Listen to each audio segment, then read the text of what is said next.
Life has never been quite like this. In the last century, the world's population has increased dramatically. We have been working, expanding our knowledge, conquering new technologies, witnessing the world transform faster than ever.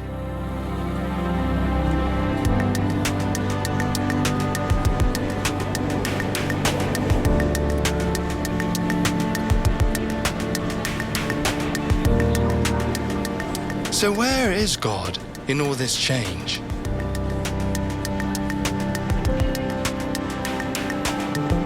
Is He interested in our workplace?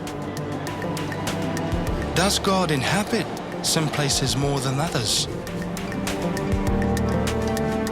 I'm Daniel, and this is Estelle. Join us as we find out and get inspired.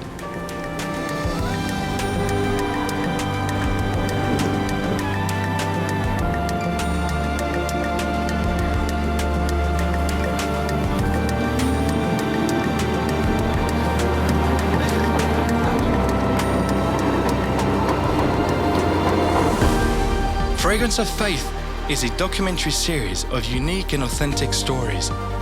You will hear from people who bring God's kingdom in different spheres of society. Our feet walked on all kinds of lands and saw the beauty of so many cultures. Famous or unknown, we find out about their journey of obedience, faith, perseverance, and trials. We will discover transformed lives and see the impact those have on society and nations. In this episode, we discover enterprising people in the most influential spheres of modern society: arts, entertainment, and business.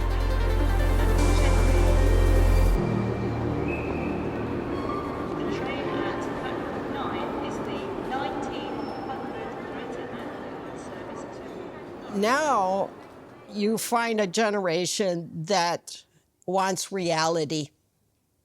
Forget the lies, forget the storytelling, forget the make it look pretty, make it easy. They want reality. And if it's beautiful, they want to see that. And if it's ugly, they want to see that. And if it's painful, they want to know that. And I go, oh, these guys, whether they know it or not, the more they know about God, the more they're going to love Him, because that's exactly who God is.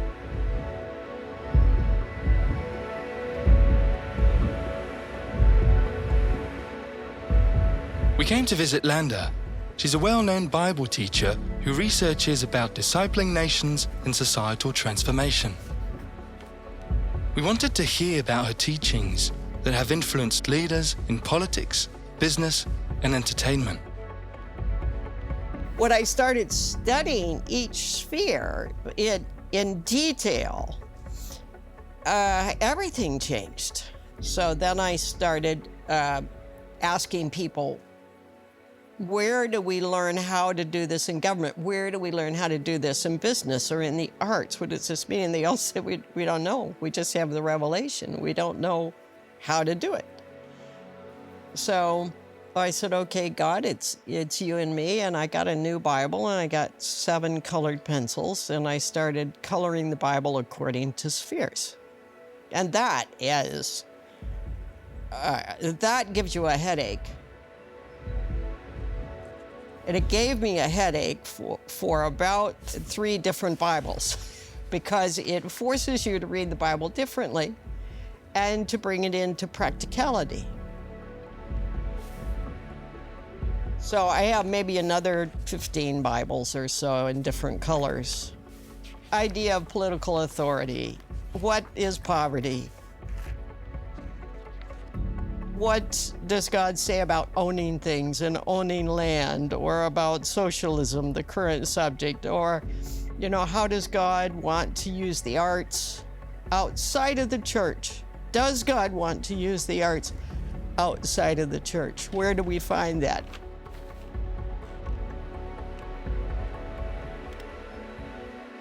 God loves work. He loves earning. He loves owning. He loves developing. He loves vocations. He loves professions. And he talks about them all the way through. And when his son comes, what is he? He's a carpenter. For 30 years, he's a businessman.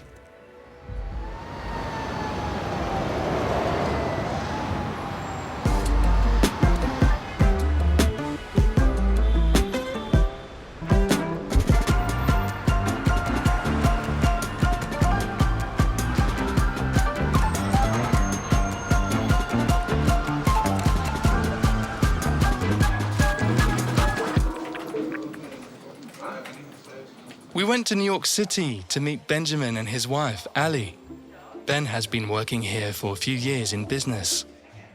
For me, business is a lot about stewardship.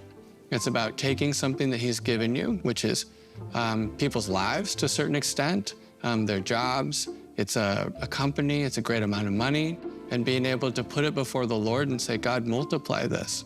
Multiply this for your well-being, multiply this for your glory. For me, business is the opportunity to improve the economy for people, especially for those that are at the bottom. And so I'm really driven to see God break poverty through business is really what it's about for me.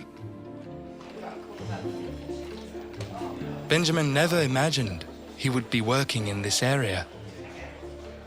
And I said, okay, God, if this is you, if you've spoken to me and you're calling me to business, then what's the next step?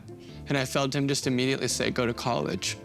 For me, that was totally new. I had not planned to go to college. I didn't really enjoy school. I wasn't a great student in high school. So it was totally new for me. But when I heard him say that, I said, okay. So I immediately started looking at colleges and deciding that that's what I would do after YWAM.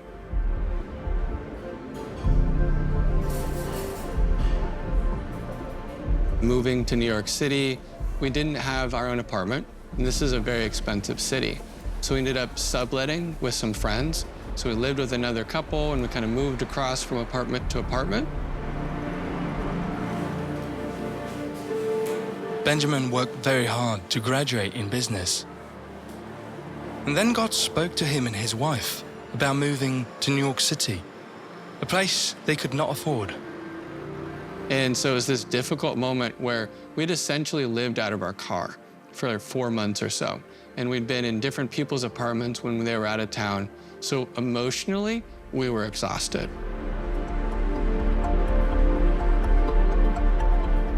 And we thought, oh my gosh, God, you've brought us this far. Are you really gonna let this go?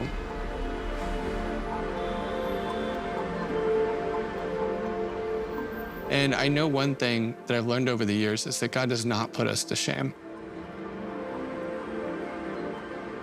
In this particular situation, a best friend from college who I had no idea they had so much money saved, and he said, yeah, I've got the money, it's no problem, I'm happy to sign it for you. And we were able to get the apartment. He's now working as an executive coach in a real estate company. We were wondering how many other stories like Ben's were out there. People that had heard God and followed through.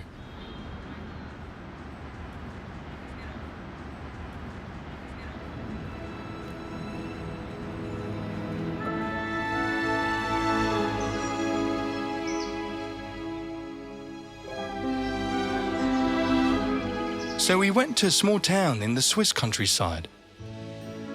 Here, we found a different kind of business, in event decoration and catering.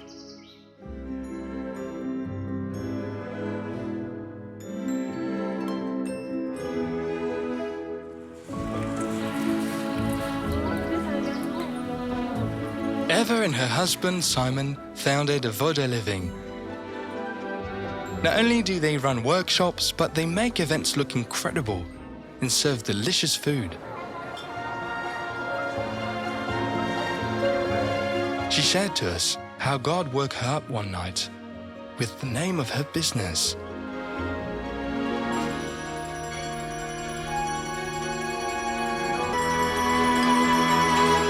I remember one night I woke up and said, like, I have the name. And it was like, I didn't know what it meant. And I just had this word, avoda. I remember waking up like at 3 in the morning and writing on my computer, avoda. And I discovered that it's a Hebrew word that means work, service, and worship. And it was just like, this is so perfect.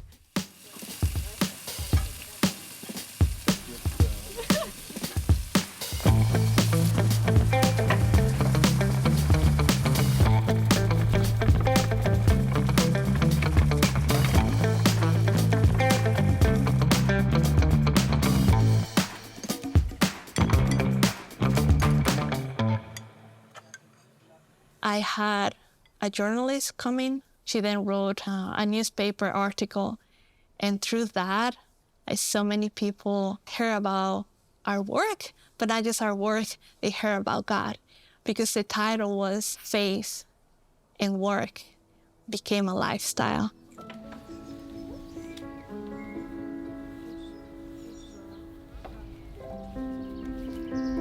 And a lot of people, people that are not Christian, they send us a message or they call us, or when it's like, this is so amazing what you're doing.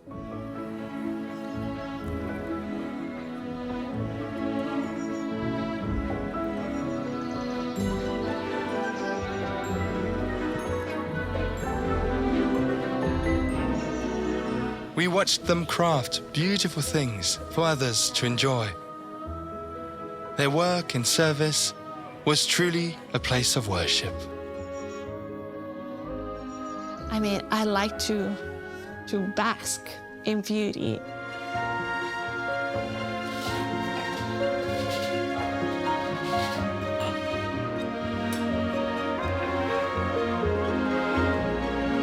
There was someone that once told me, why do you take so much time in making something beautiful?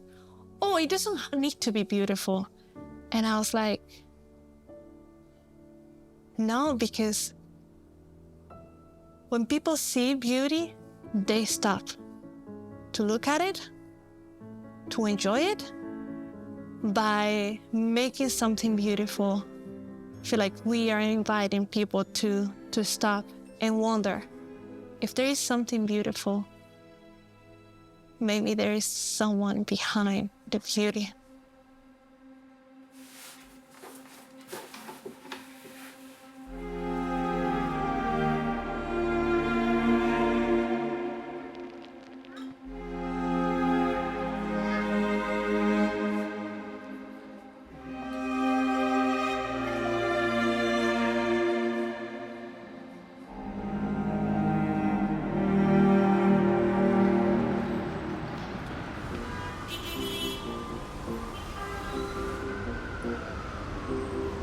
We're back in New York City for the annual Fashion Week.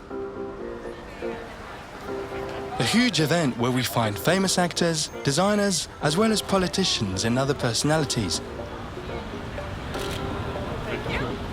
We didn't come for the fashion, we came to meet Models for Christ, an organization that ministers to models. So we came curious to see what they were doing.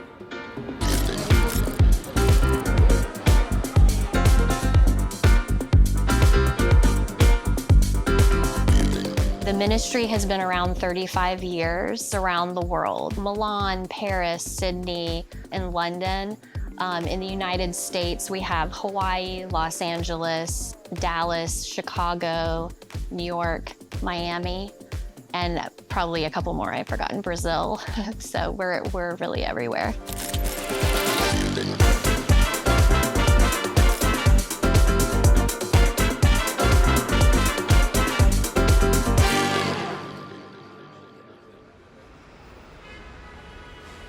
The next day, we followed Leah as she was prepping a team that had come to dress up models for the runway.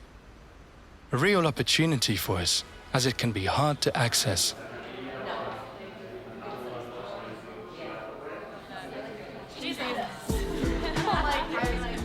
We are called dressers. So when we go backstage, There's a little room with clothing racks, and it has the collection on the racks, and then it has a picture of the model and a picture of her in the garment. And basically, we study our look and we say, okay, the shirt's tucked in, the shirt's not tucked in. When the model comes from hair and makeup, we assist them, put it on, and we make sure that we follow the designer's notes of how exactly he wants it. So the models go out, they walk the catwalk, they come back. Behind the beauty of the industry, eating disorders and suicidal attempts are not unfamiliar. Kindness, you do not find backstage. Everybody is stressed out of their minds. They're yelling at the models, they're yelling at you. I asked a model how to pronounce her name. She said, "Thank you so much for asking how to pronounce my name." We were dressing backstage, and two of our volunteers had started talking with a model who was near their rack where all the clothing is that they're eventually going to be seen by the masses and media. She's on the cover of magazines and really, she's doing really, really well.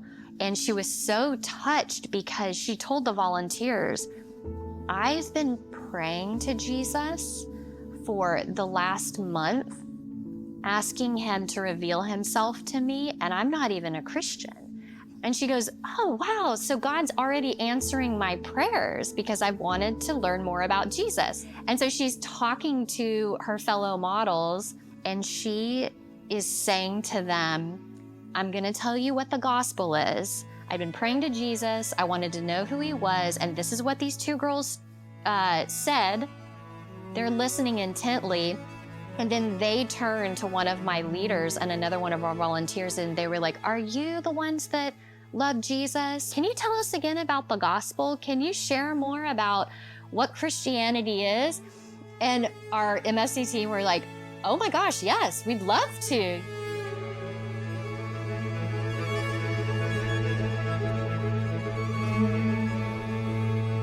They're the ones saying, "I want to know about Christianity. I want to hear what you have to say about it." It's so powerful and it's so fun. It's really fun.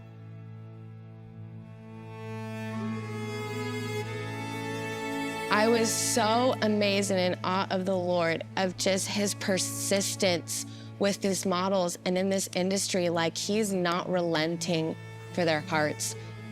It's wild.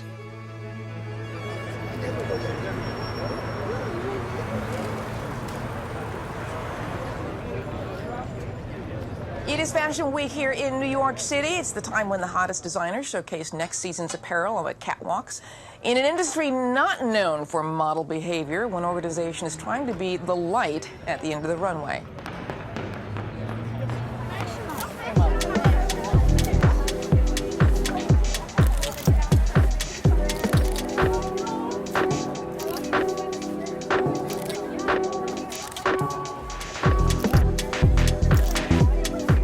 Christina and Nearman are co-directors of Models for Christ. I think we should put on the door "Tall People Alert." What is your personal story? Well, Shane and I actually came to know Christ through people in the fashion industry. Really? Yes.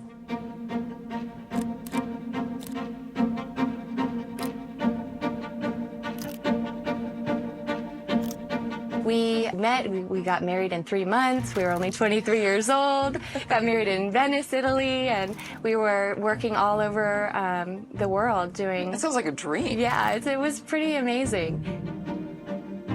But the first 3 years of our marriage, I ended up getting extremely ill, and it got worse and worse. And I ended up going down to Miami. I told one friend that was a female model that I worked with all the time, and she invited me to a prayer meeting. Wow. And I thought, no way. I'm not going to a prayer meeting. Those people are crazy, you know. So I went because she bothered me so badly that I said, okay, if you just stop bothering me, I will go with you. And there were maybe 5 people in the room, started praying for me. I got angry inside. I thought they were out of their mind. They got up, they put their hands on me, started praying for me. I thought, oh my goodness, now they're touching me, you know. And in the midst of all of that, I felt something from head to toe. It was totally the presence of God. And I started weeping, left, didn't even know what had happened there. And long story short, I got healed of Crohn's and felt healthy 100%. And it really opened my eyes that there was more. My agency called me one day and said, hey, we have a Shane and Christina that are looking for you. And so I was in Champs-Élysées. I remember I met up with them, and they basically like, hey, we're brand new Christians, and we heard you're the guy to talk to out here in Paris.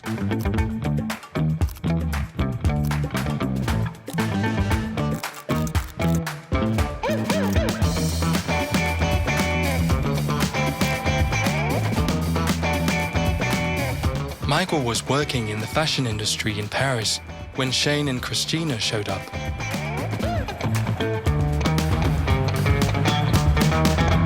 And I think it was either her or him, like, well, why don't you come live with us? We've got an apartment share that's pretty sweet. You come and live with us and teach us the Bible, and we'll provide you with a place, and you provide us with kind of some discipleship. And I was like, deal, yes. So I think I moved out that day. And so I lived with them, and I just realized they were a very loving couple, very close with each other. They seemed like best friends. We went through different Bible studies together. We went on castings together. We ate together, went to church together, and just tried to kind of, share the gospel together in a lot of different contexts. Consistent connection, gospel-centered transparency with people, and I think those 2 factors go a long way. Jesus' ministry to the disciples, it wasn't just one long, continuous Bible study. I mean, there was definitely times for that, but there were a lot of times where he was just with them, praying with them, doing stuff with them, walking with them, being present with them.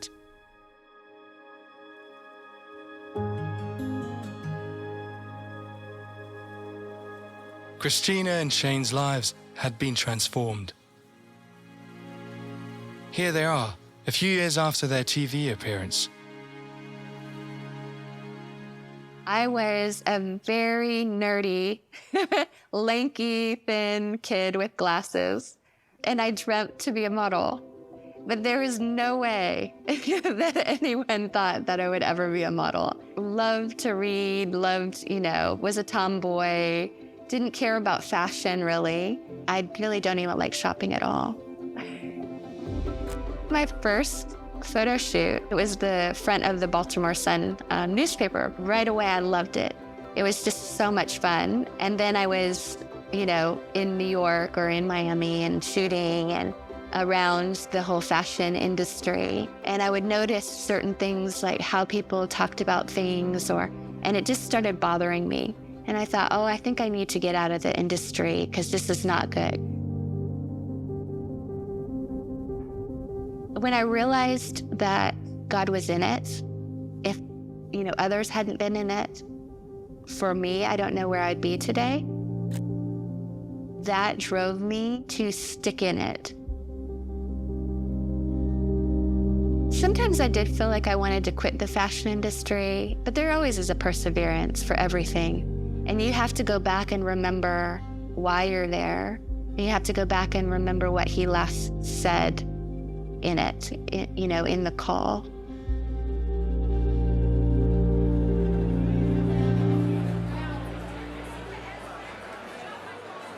We've had people that we've kind of invited into these personal places at a very intimate level, very high-profile people who have learned not to trust anybody, really, because when you become so famous, everyone can, want something from you, wants to use you. And so our ministry has been completely opposite. We just want to support you. We just want to, no matter where you are, if you know God or not, come in. I've seen so many people come to the Lord, which is amazing. Right here.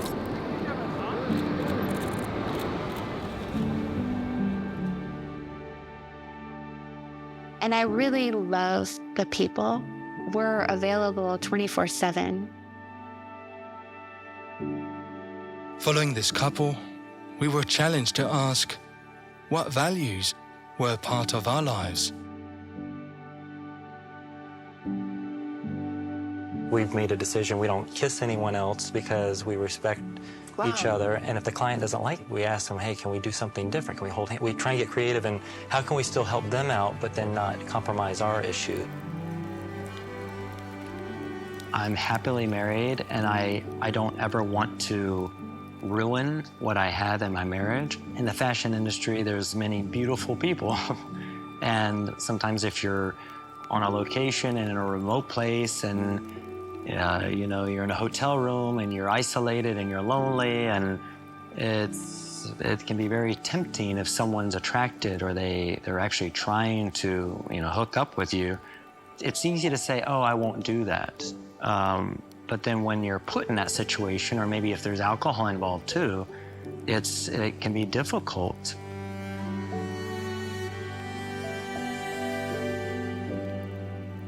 As a Christian, having the Holy Spirit in me, that's where conviction comes from.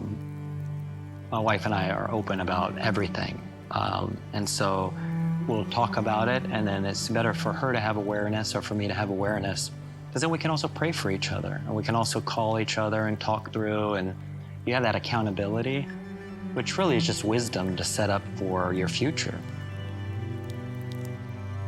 As we get to know these people, we realize we were walking on holy ground.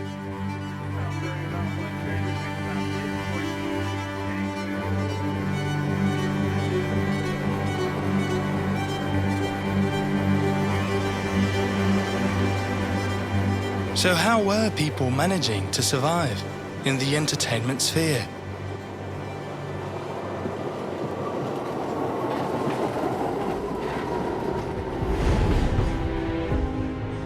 We heard from David Cunningham, a filmmaker that has produced for Fox, Disney, and ABC.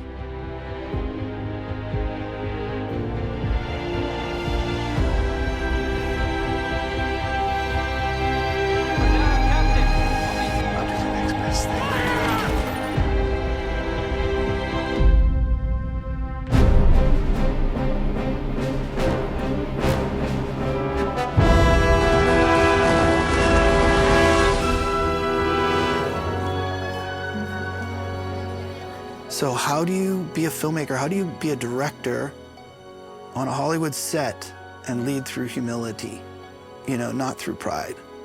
How do you be generous? How do you love and not lust? You know, those kinds of things.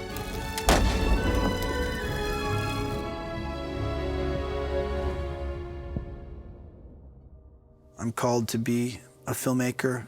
And what does that look like now, today? And so you find yourself on your knees a lot, asking, trusting.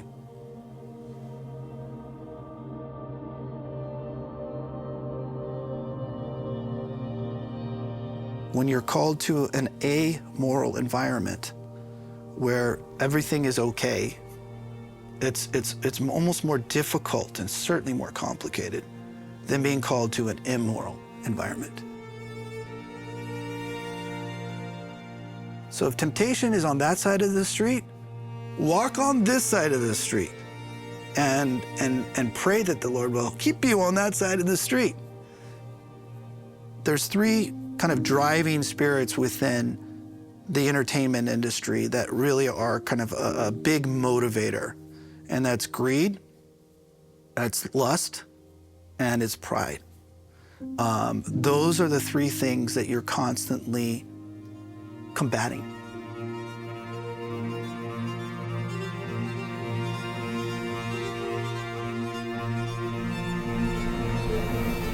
I'm blessed to have an amazing wife, and I have 3 kids. She's a makeup artist, and so we're able to work together, but she's also in education. When you are a filmmaker, you're away from your family a lot. But we didn't want to have that. We wanted our family to stay together.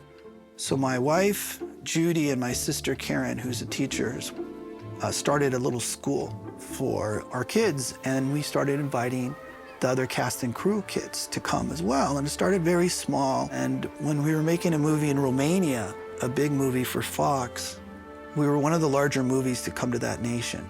It was an adventure movie. Just to give you a sense of scale, there was 900 people on my set the first day of filming. It was just a very big project. So the studio owner of the local studio there came to my office and he said, "Without modesty, David, what do you want?" And I've heard that before in other places, and it can mean anything because they're wanting to impress you. You know, sometimes it means girls or drugs or whatever. But I knew right away what I wanted. And I said, "I want a school for the kids." Done. So this man told his team, build a school for David's movie. I think they ended up with 37 kids. We had crew coming up to us just crying because they said, our family can stay together. And my wife and sister started doing outreaches with these kids to the local orphanage there in Romania, many of them with severe special needs, kids that had hardly been out of the building. We ended up hosting a huge Christmas party for the orphans. And I made all the crew go. So you guys gotta go if you want your jobs. You gotta come to this thing. At first they were like, "Oh, we don't want to go to a Christmas party for kids. We're so busy, you know." When you're making a movie, everyone's under pressure. We built out this whole Christmas village for them. 2 or 3 busloads of kids came in. We had local Romanian celebrities, and we just loved on these kids. At the end of the time, the kids stood up on the stage and sang a thank you song to all of us. We hope one day to have a family like you.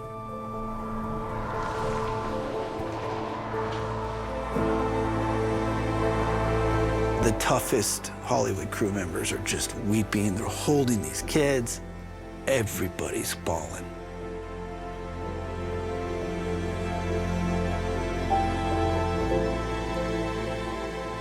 That is outreach, you know, that is transformation.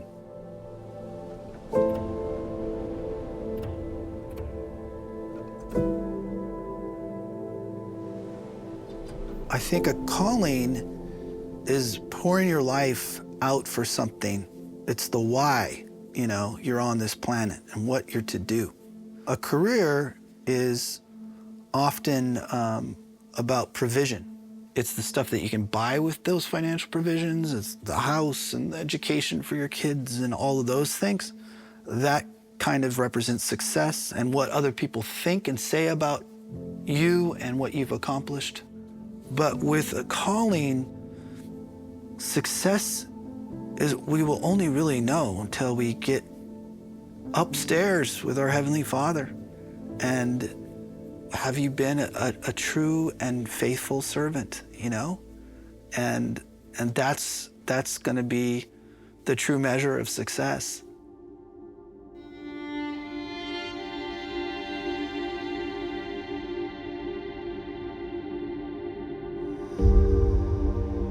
I think you have to continue to live out your days with that passion and that calling in mind. Now, can you have a calling within your career? Absolutely.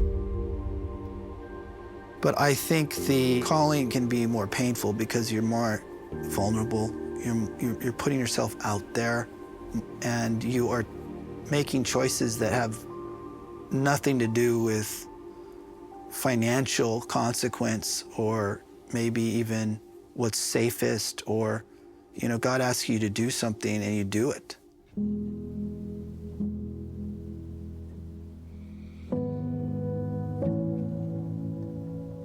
No one just suddenly becomes, quote, successful in something without some form of risk, without some kind of sacrifice, with all of that. It's difficult.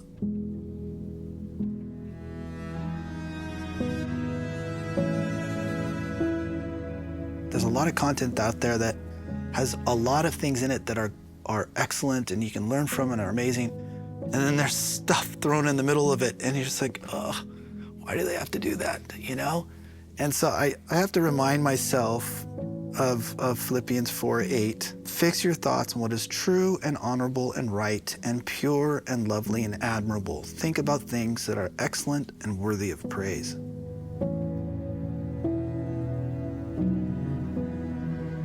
We are having images and content, much of which has an agenda, projected onto our souls.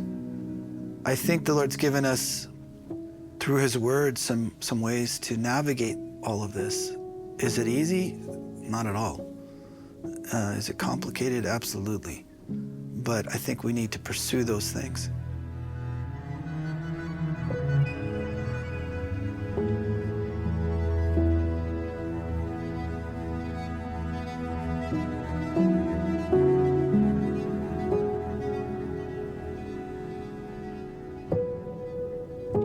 When people watch a dancer that's phenomenal, they don't sit there and go, They go, oh.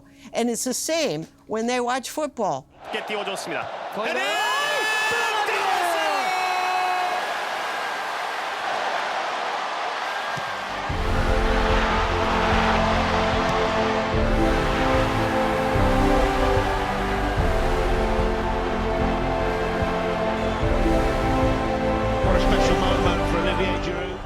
When they see he's jumped so high, he spun 3 times and he hit the thing in with the back of his head, they go, oh, because we've seen something.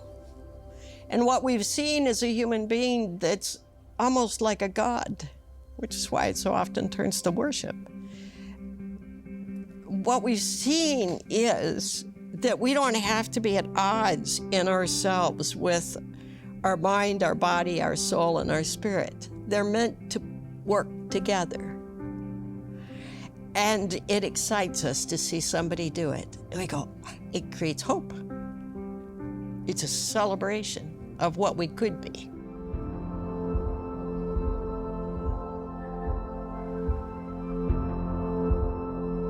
We demonstrate who God is in our professions. Or we don't. I don't care what you do on Sunday. I want to know how you treat people where you work on Monday, because that's the gospel they see.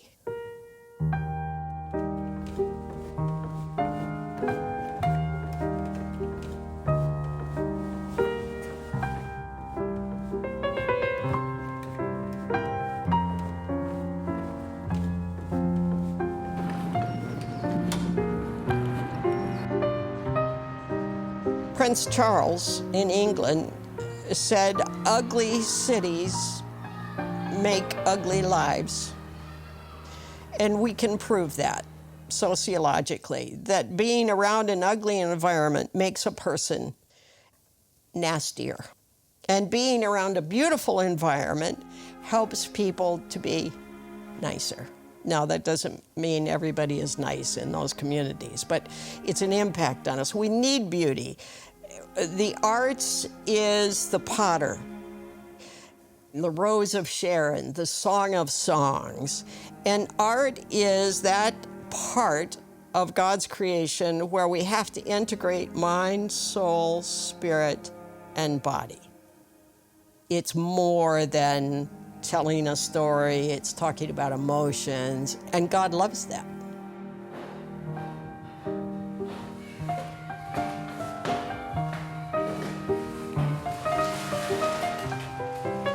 If you're going to be an artist, a master at a craft, if you're going to be a master at anything, dance, sculpture, painting, you have to have learned the basic skills, which is the science of the art, and then you have to leave them behind and go out into the unknown to create something that's never been created before.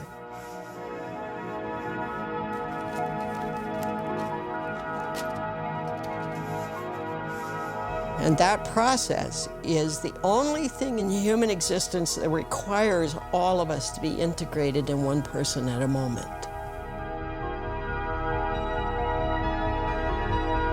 Noemie is a Canadian graduate from the Beaux-Arts in Paris.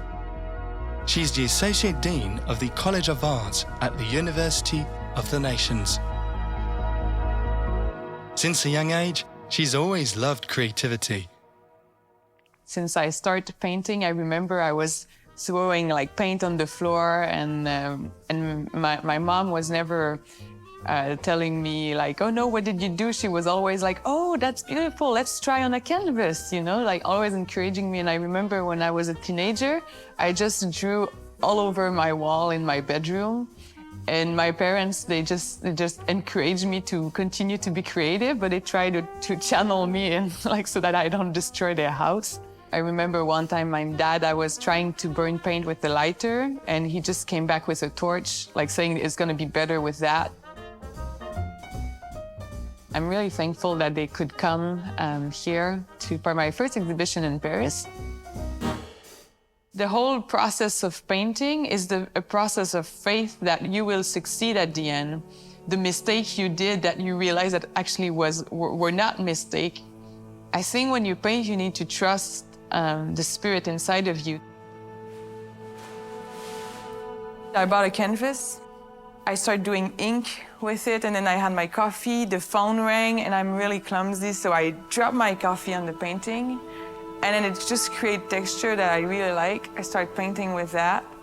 And then rooibos tea, because it's red, so I like working with the texture also of the grain of the tea. And after a while, people were just telling me, just paint what you think of me. Just paint who you think I am.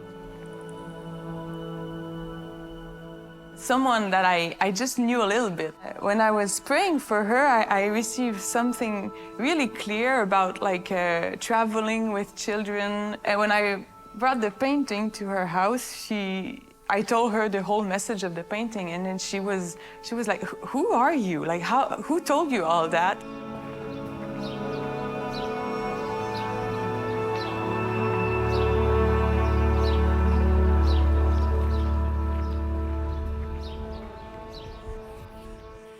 Someone I knew came into my mind, and I started praying for that person. It was really challenging because I felt God saying, like, now go and give it to her. But the painting was beautiful. I was like, but God, I can't sell that painting. But I brought the painting to her place. The painting was huge, you know? And I said, I need to give you this painting. She put it in her living room and she just fell into tears. I just told her, you know, I was praying for you. God knows what's happening in your life. And this painting is just so you know that God is with you.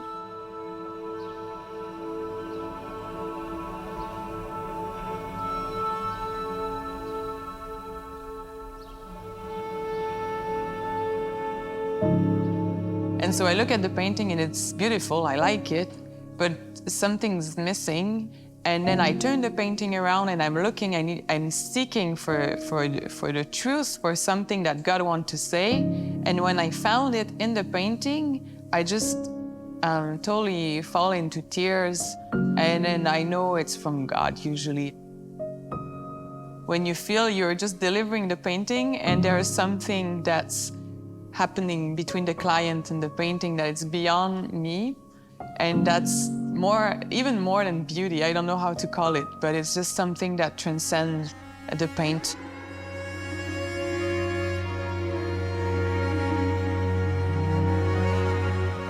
There's a man who called me, and then he knew his wife loved one of my paintings, really abstract, but you could see a shadow of a man in a forest.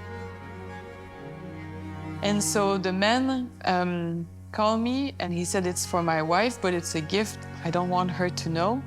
Well, he told me after that he had cancer. And so he wanted to give her the painting as a memory. So it was really hard to deliver. Yeah.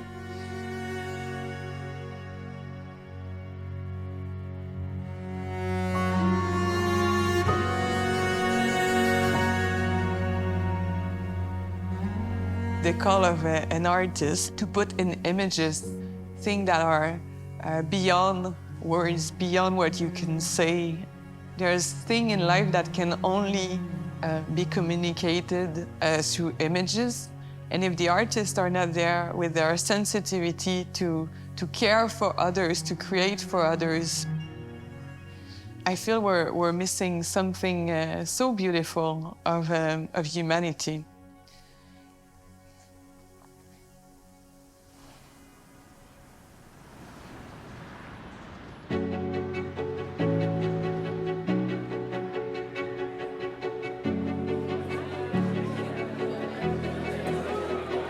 Perhaps we underestimated the impact of the arts.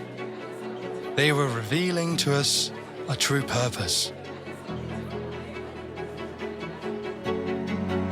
As we finish work, we enter into a time of celebration and rest, grateful for God's provision.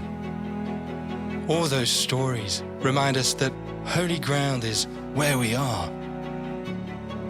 We had again been exposed to the fragrance of faith. As God came to us, wherever we are, let's invite all to feast. Holiness comes from consecrated hearts, so be ready. Breakthrough can happen anywhere.